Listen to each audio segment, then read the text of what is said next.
Pas mal d'agriculteurs sont venus en formation certi-phyto depuis 2009 parce qu'ils ont l'obligation depuis d'avoir un certificat phytosanitaire individuel pour acheter et utiliser les produits phytosanitaires.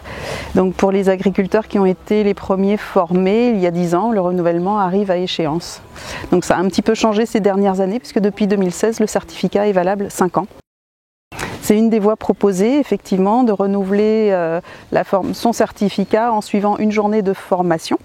Dans cette journée, on parle, comme dans la formation initiale, de tout ce qui est maîtrise des risques sur la santé liés à l'utilisation des produits phytosanitaires, actualiser et aussi mettre à jour ses connaissances sur les évolutions réglementaires qui sont régulières et échanger aussi avec d'autres agriculteurs sur toutes les techniques et les systèmes de culture qui permettent d'utiliser moins ou pas de produits phytosanitaires. Vivea a lancé un label qui permet à l'agriculteur de faire valoir son temps passé en formation.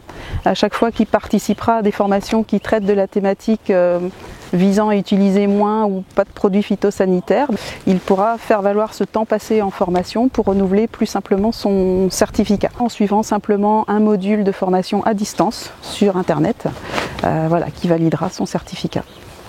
La Chambre d'agriculture a été dans les premiers organismes de formation agréés par la DRAF pour former les agriculteurs au certi-phyto et leurs salariés. Et donc là, on reprend en fait les listes de tous les agriculteurs qui se sont formés auprès de nous et on va les recontacter individuellement pour leur rappeler la date de l'échéance et les inviter à participer aux formations qu'on va mettre en place dès cet automne. Concernant l'utilisation des produits phytosanitaires, il y a eu des changements.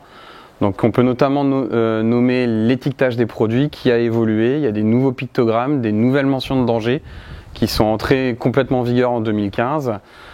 Du point de vue des connaissances sur la santé de l'utilisation des produits phytosanitaires, il y a aussi eu de nouvelles données. On a notamment des données par rapport à l'étude Agrican, qui veut dire agriculture et cancer.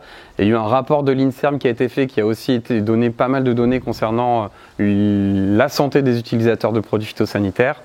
Et enfin, du point de vue des équipements de protection, que ce soit de la protection collective ou protection individuelle, là pareil, des nouvelles choses se sont faites, notamment des équipements de protection individuelle qui ont été faits spécialement pour les utilisateurs de produits phytosanitaires.